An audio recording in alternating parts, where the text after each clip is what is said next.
만나서 반갑습니다. 오늘도 하나님의 크신 은혜와 평안이 함께하기를 주님의 이름으로 축복합니다. 빈자리를 마련하세요라는 제목으로 함께 은혜를 나누고자 합니다. 오늘 우리가 성탄절을 맞이하기 위한 대림절로 지키게 됩니다. 대림절이라고 하는 것은 부활절을 지키기 위해서 준비하는 사순절처럼 예수님의 오심을 간절히 사모하며 기다리는 그 절기를 대림절이라고 이야기합니다. 대강절이라고 하는 말도 사용하죠. 대림절, 주님 오심을 기다린다라는 것. 이 황지우 시인이라고 하는 사람이요, 시를 제가 한번 읽어본 적이 있습니다. 너를 기다리는 동안이라는 시가 있어요.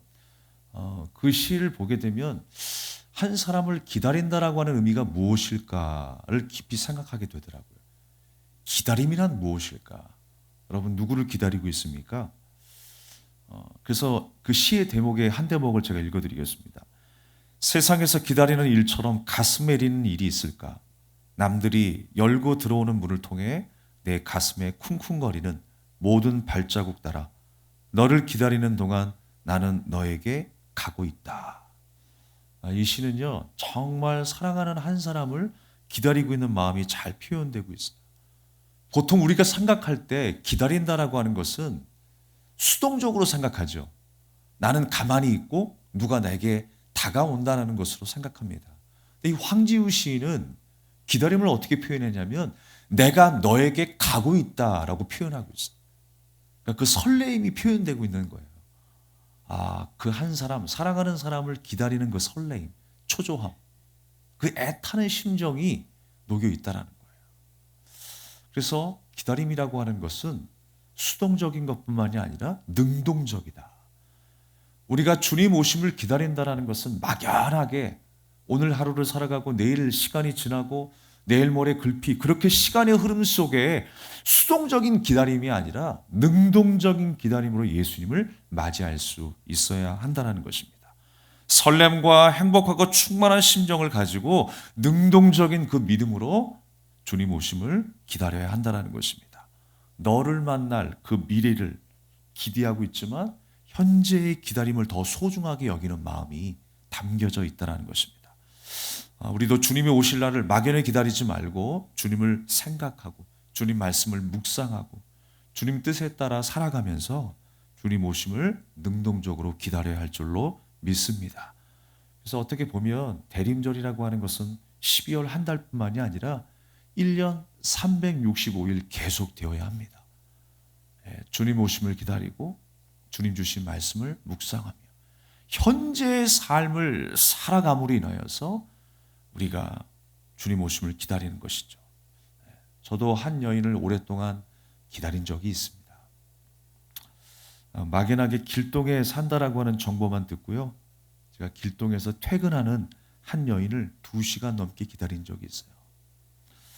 기다리는 내내 모든 촉각이 곤두서게 되더라고요. 피곤한 줄 몰랐어요. 나중에 한번 만나자고 제안했었을 때 좀처럼 만나주지 않더라고요. 그리고 그 지하철에서 끝내 나타나지 않았을 때 그 초조함, 그 정말 답답함이란 이루 말할 수가 없었습니다.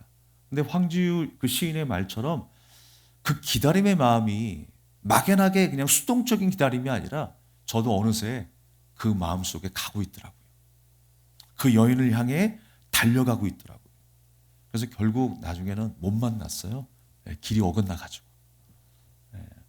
그리고 나서 이메일 주소를 제가 알게 되어서 그 이메일 주소로 계속 그 한 여인에게 메일을 보냈습니다.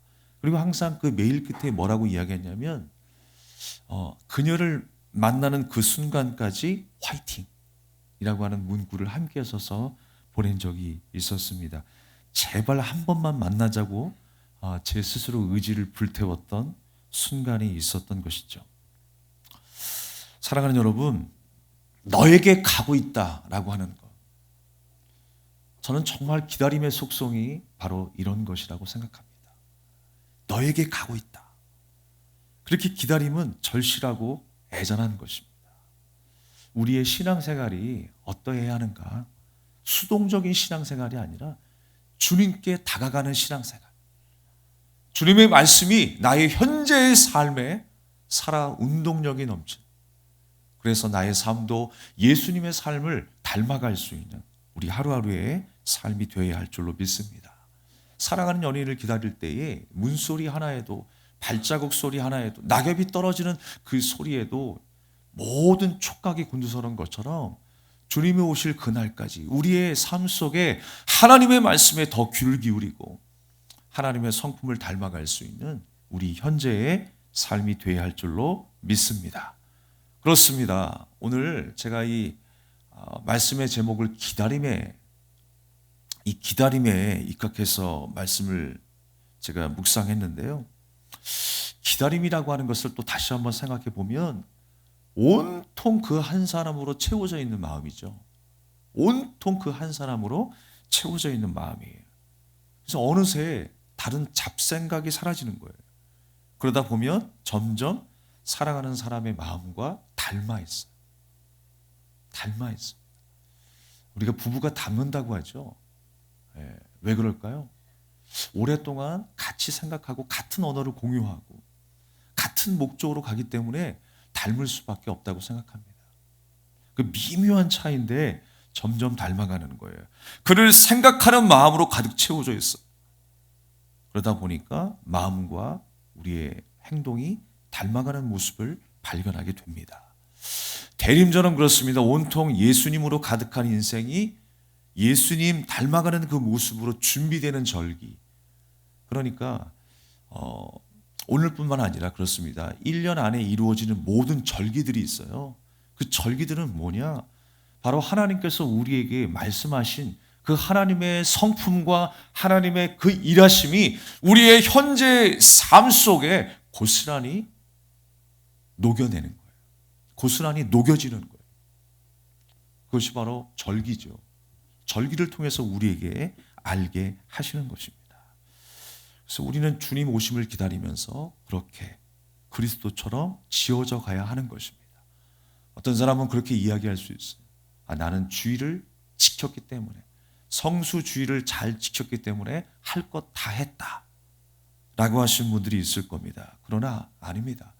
매 순간의 삶 속에 우리는 그리스도의 성품으로 지어져 가야 하는 거예요. 우리 사람이 그렇죠. 누구를 기다리냐에 따라서 우리의 마음가짐이, 자세가 달라질 수 있어요.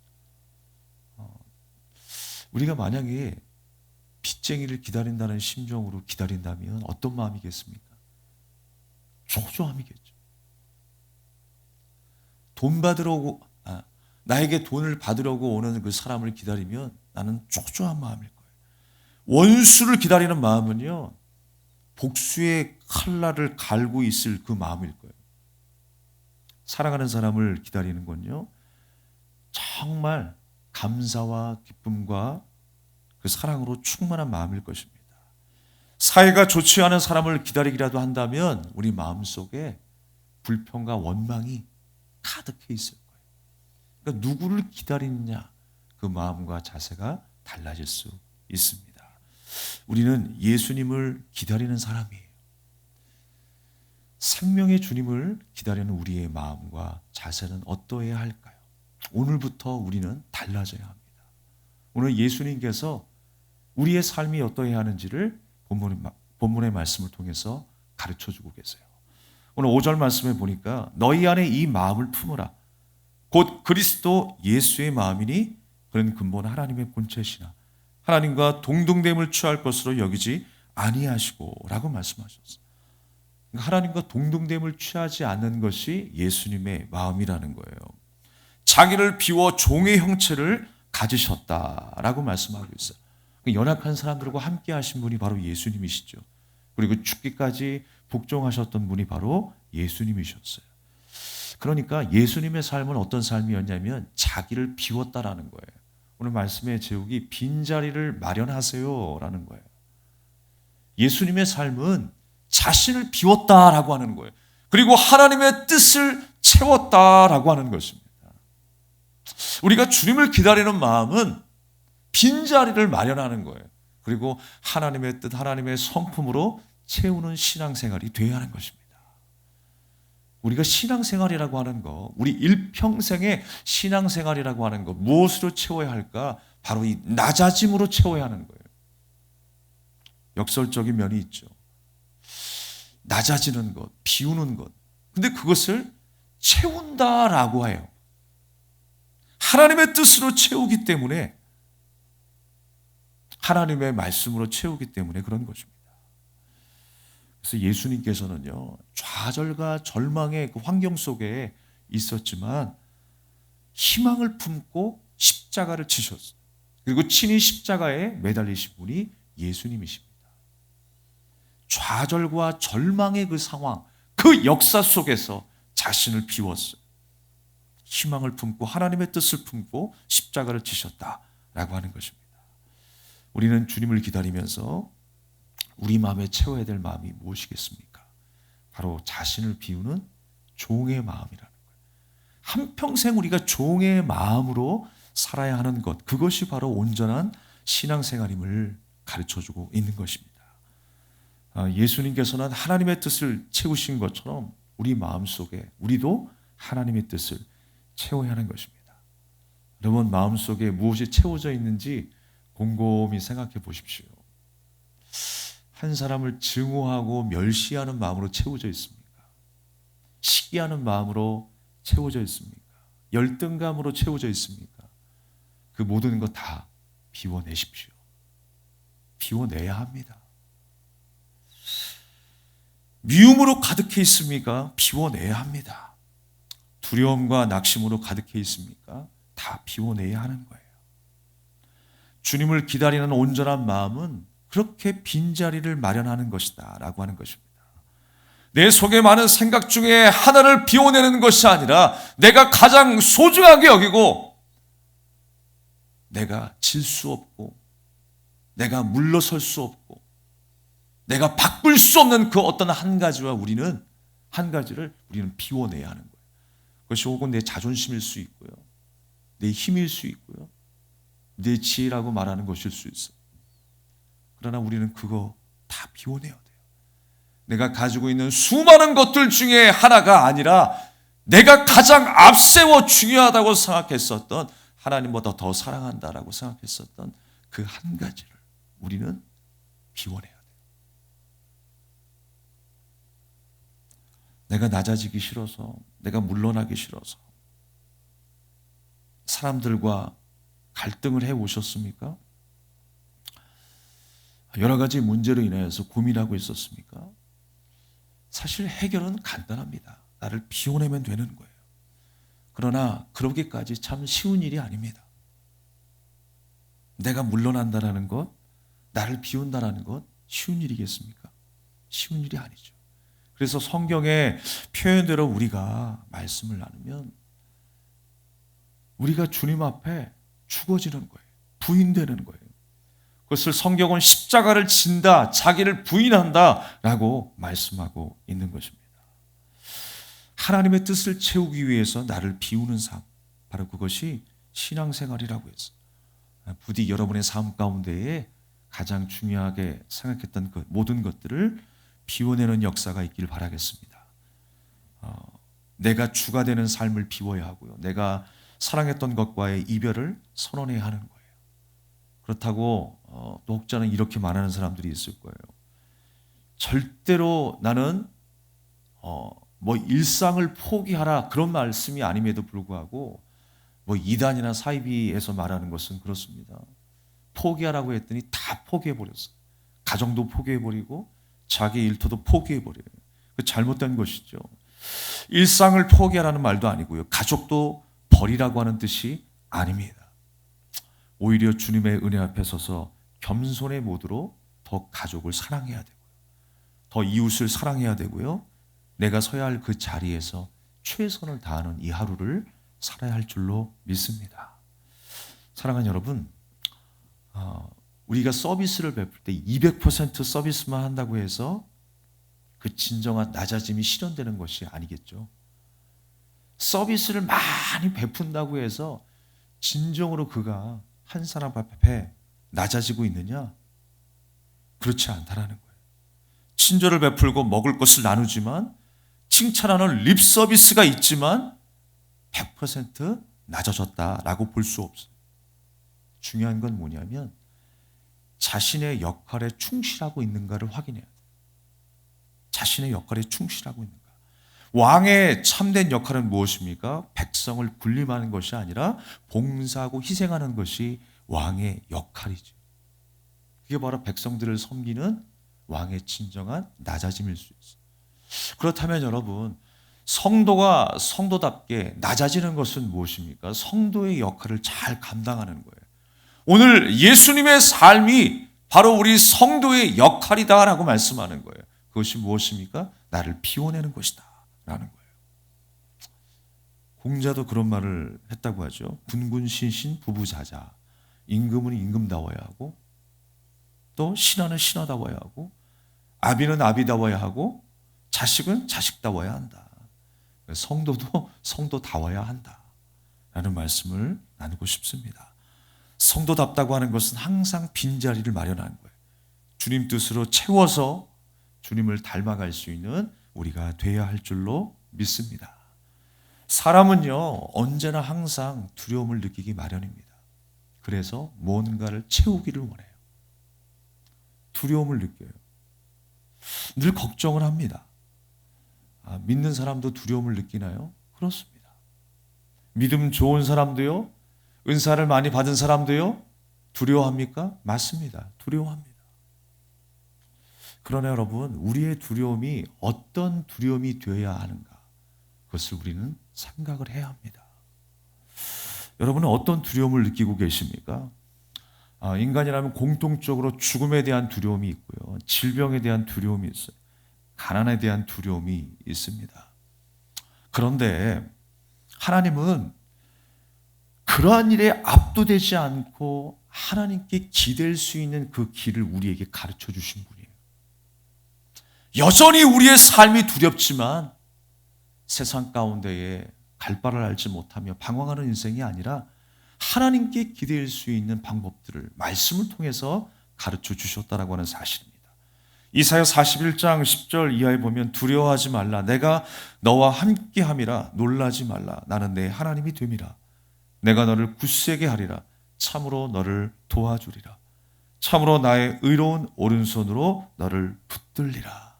오늘 하나님께서 여러분 각자에게 주시는 말씀이라고 생각합니다. 그러니까 예수를 믿는 가운데서 두려워하는 것, 두려워할 수 있어요. 걱정이 왜 없겠습니까? 두려워하는 것은 잘못이 아니에요.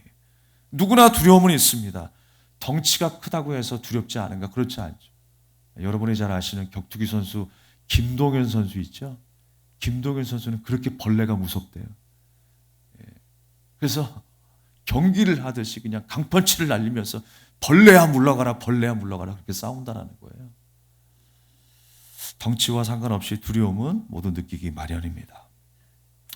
두려움은 벗어내야 하는 것만 있는 게 아니고요. 두려움을 가져야 할 때도 있어요.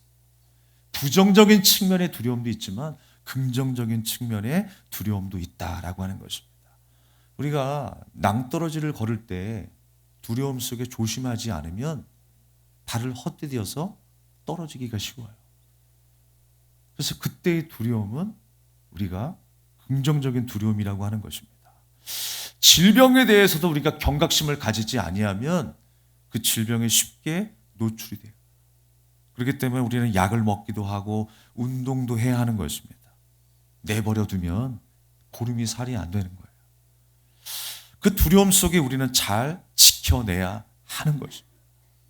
그리고 심지어 어떤 사람은요, 그 두려움을 만끽하는 사람들도 있어요. 요즘에 보면 뭐 익스트림 스포츠 같은 게 많이 있잖아요. 예, 저와 달리 제 아내는 익스트림 스포츠를 참 좋아하더라고요. 그래서 결혼하기 전에도 갑자기 연락해 보면 어디야? 라고 물어보면 갑자기 동강에 있대요. 그래서 친구들이랑 그 동강에서 래프팅하고 있다라고 이야기를 하더라고요. 또 한 번은 뭐 번지 점프를 하고 패러글라이딩을 한 적도 있고 익스트림을 좋아하더라고요. 그런데 그 익스트림 스포츠를 좋아하시는 분들을 보면 쾌감을 느낀다라는 거예요. 쾌감을. 두려움 속에서 쾌감을 느낀다라고 하는 것이죠. 그렇다면 우리가 가져야 할 그 두려움은 무엇이냐? 여전히 우리의 삶에 뭐가 안 되고 부족하고 나는 연약하게 살아가고 있지만 우리가 가져야 될 진정한 두려움은 뭐냐면 하나님을 경외하는 두려움이에요. 하나님을 경외하는 것이 지혜의 근본이다라고 했어요. 지혜가 무엇입니까? 우리가 어떻게 살아가야 하는가에 대한 지혜 아니겠습니까? 하나님께서 그 마음을 우리에게 주시는 거예요. 그런데 그 지혜의 근본이 무엇이냐? 하나님을 경외하는 것이다. 여러분, 하나님을 두려워하시기 바랍니다. 요한복음 14장 27절에 평안을 너에게 끼치노니 곧 나의 평안을 너에게 주노라. 내가 너희에게 주는 것은 세상에 주는 것과 같지 아니하니라. 너희는 마음에 근심하지도 말고 두려워하지도 말라라고 말씀하셨어요. 하나님을 두려워하는 것이 지혜의 근본이라는 거예요. 내 삶이 너무나 무섭고 두려워서 우리의 삶의 형편이 너무나 힘들고 어려워서 하나님께 기대었는데 나에게 은혜 베푸시는 나를 이끄시는 그 하나님의 섭리와 방법을 알게 되었다라는 거예요. 나를 향하신 하나님의 섭리와 계획을 알게 되었어. 그리고 나를 사랑하신다라는 것을 믿게 된 거예요. 하나님의 마음을 읽을 수 있는 눈이 열리게 되었다라는 거예요. 무엇 때문에? 하나님을 경외하는 것 때문에. 그 이전까지는 모든 것이 막막한 거예요. 그런데 하나님께로 돌아와 하나님을 사랑하게 되고 하나님을 경외하게 되는 그 순간에 우리의 삶의 문이 열리게 되었어요. 내가 어떻게 살아야 할지를 내 눈을 열어, 내 영의 눈을 열어서 보게 된 것입니다. 천사의 말을 듣고 자신을 통해서 메시아의 그 오심을 기다렸던 한 사람이 있었죠. 바로 마리아였어요. 천사의 그 말을 통해서 들은 이야기는 무엇입니까? 나를 통해서 메시아가 낳게 된다라는 거였어요. 그러나 여러분 생각해 보십시오. 인간적으로 얼마나 두려웠겠습니까? 마리아는 아직 결혼을 하지 않았어요. 마리아가 묻잖아요. 아니 내가 아직 결혼도 하지 않았는데 누구를 통해서 내가 애를 낳는단 말입니까? 세상에 처녀가 아이를 가졌으니 이게 얼마나 두려운 일입니까? 마리아 입장에서. 상상할 수도 없는 일이에요. 이제 그 마리아의 눈앞에 기다리고 있는 건 뭐냐면 죽음입니다. 죽음. 율법적으로 돌로 쳐 죽임을 당해야 하는 그 일만 남은 거예요. 얼마나 두려웠겠습니까? 그런데요, 그가 어떤 고백을 한 줄 아십니까? 누가복음 1장 37절 이하에 보면 대저 하나님의 모든 말씀은 능하지 못하심이 없느니라. 마리아가 이르되 주의 여종이오니 말씀대로 내게 이루어지이다 하매 천사가 떠나가니라. 하나님의 그 섭리와 역사를 깨닫게 되었어요. 그 두려운 마음들이 이제 평안으로 바뀌기 시작하는 순간이었습니다. 내가 주님 앞에 여종입니다 라고 하면서 자신을 비워드리는 것. 이것이 하나님의 뜻이었는데 하나님의 뜻이 이제 이루어지는 순간이 되었군요. 나를 통해서, 우리의 삶을 통해서 지금 하나님이 일하고 계시는군요. 그 일하시는 하나님 앞에 종으로 섰다라고 하는 것입니다.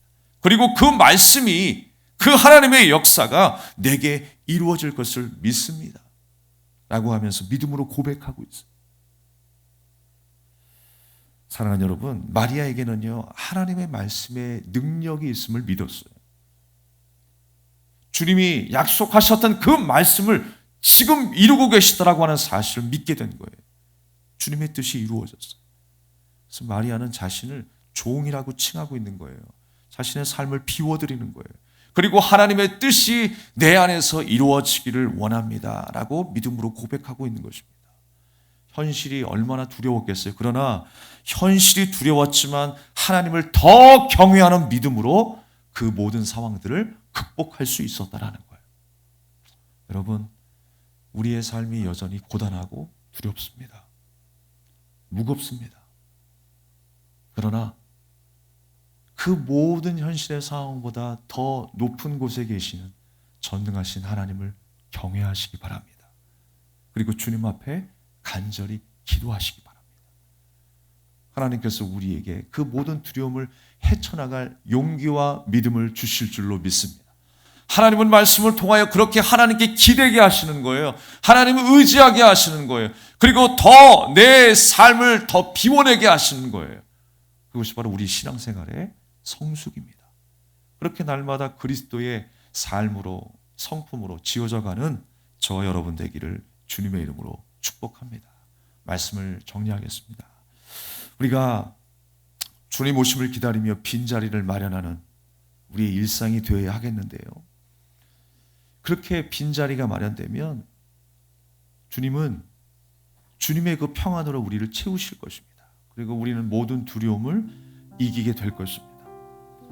하나님의 말씀이 내게 채워짐으로 인해서 나는 점점 하나님의 마음으로 채워지는 것이겠죠. 그리고 신앙의 성숙이 오면서 두려움의 내용도 달라지게 될 거예요. 내가 막연하게 생각하고 도저히 극복할 수 없을 것이다 라고 생각했었던 그 두려움들이 이제 다른 두려움으로 바뀌게 되는 거예요. 내가 느끼고 하소연했던 모든 두려움은 이제 온데간데 없이 사라지고, 그 두려움이 어떻게 바뀌느냐? 하나님을 존경하는 두려움으로, 하나님을 경외하는 두려움으로 바뀌어 있을 줄로 믿습니다. 이 한 주 동안에 주님이 주신 평안으로 세상을 이기는 여러분 되시기를 주님의 이름으로 축복합니다. 우리 찬양을 드리고 함께 기도하겠습니다.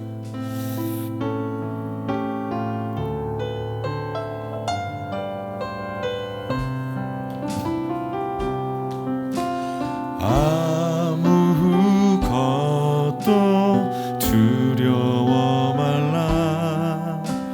주 나의 하나님이 지켜주시네. 놀라지 마라, 겁내지 마라. 주님 나를 지켜주시네. 아무것도 두려워 말라. 아무것도 두려워 말라. 주 나의 하나님이 지켜주시네. 놀라지 마라, 겁내지 마라. 주님 나를 지켜주시네. 내 맘이 힘에 겨워 지칠지라도 주님 나를 지켜주시네. 세상의 험한 풍파 몰아칠 때도 주님 나를 지켜주시네.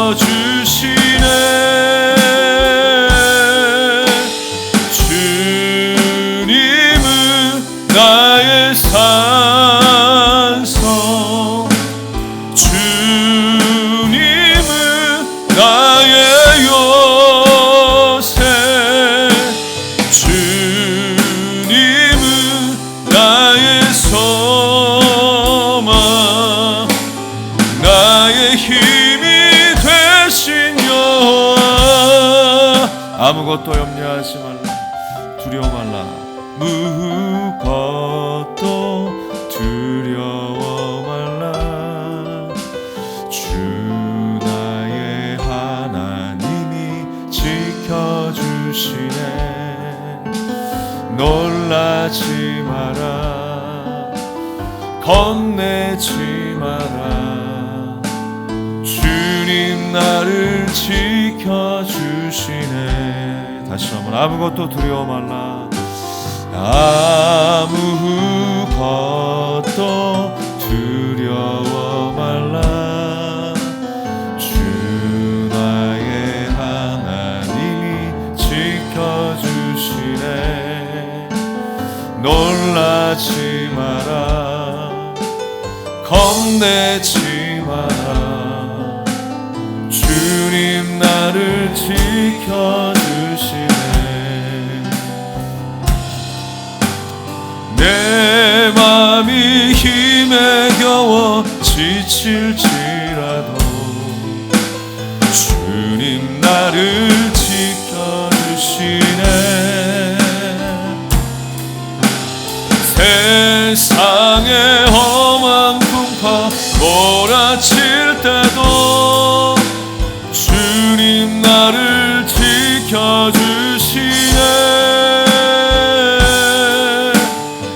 주님은 나의 산성, 주님은 나의 요새, 주님은 나의 소망, 나의 힘이 되신 여호와. 주님은 나의 산성, 주님은 나의 산성,